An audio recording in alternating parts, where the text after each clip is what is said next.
আপনি কাকে আমি কি বিএনপি আপনি কথা বলেন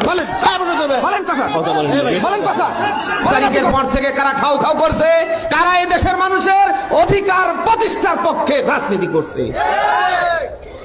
আপনাদের তো এই কথাগুলি বলতে গিয়ে একটু বুকে একটু মুখে একটু বাধার দরকার। জামাতি ইসলাম নিয়ে আপনারা নানা বাজে মন্তব্য করছেন কেন? জামাতি ইসলাম কি ইসলামী ব্যাংক? জামাতি ইসলাম কি ইসলামী ব্যাংক খেয়ে ফেলছে না উদ্ধার করেছে? নিজের যোগ্যতায় সামনে আগান, না হলে যাও আছে তাও সামনে থাকবে না। বলেন না কেন?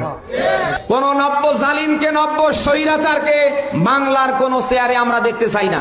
দেশে নিজেরা টেন্ডার বাজিতে 180 মাইল বেগে চ্যাম্পিয়ন হচ্ছেন, আর সব দোষ চাপিয়ে দিচ্ছেন জামাতি ইসলামীর ঘাড়ে। আপনি কাকে আমি কি বিএনপি আপনি কথা বলেন কথা বলেন আপনি সাহস তো কম না।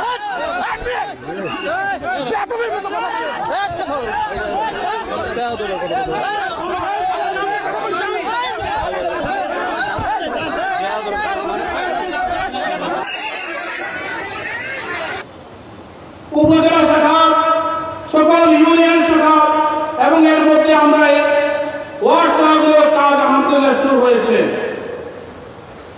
হেফাজতে ইসলাম ইনশাআল্লাহ এখন থেকে বাংলাদেশে ইসলামের বিরুদ্ধে, কোরআন হাদিসের বিরুদ্ধে আর কোন বক্তব্য বরদাস্ত করবে না।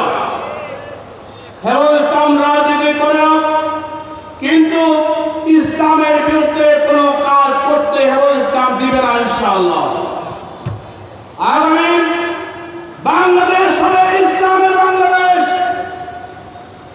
আগামীতে যারা ক্ষমতায় যাবেন অথবা বিরোধীরা থাকবেন অথবা রাজনীতি করবেন অথবা সমাজনীতি করবেন, যে যা করেন না কেন ইসলাম বিরোধী কোন কর্মসূচি কেউ দিতে পারবেন না, ইসলামের বিরুদ্ধে কোনো কথা বলতে পারবেন না। এটা 90% মুসলমানের দেশ, এটা আল্লাহর দেশ, রাসূলের দেশ।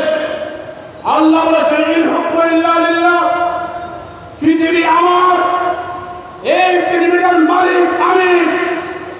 আমার আইন বহির্ভূত কোন আইন এখানে চলতে পারে না। আল্লাহর আইনের বিরুদ্ধে কোন আইন এখানে রচিত না হয়। আল্লাহ আইনকে মিথ্যা আঙ্গুল দেখিয়ে কোন আইন এসে চলতে দেওয়া হবে না। আজকের এই সম্মেলন থেকে আমরা একটা ইনকমকে ঘোষণা করতে চাই,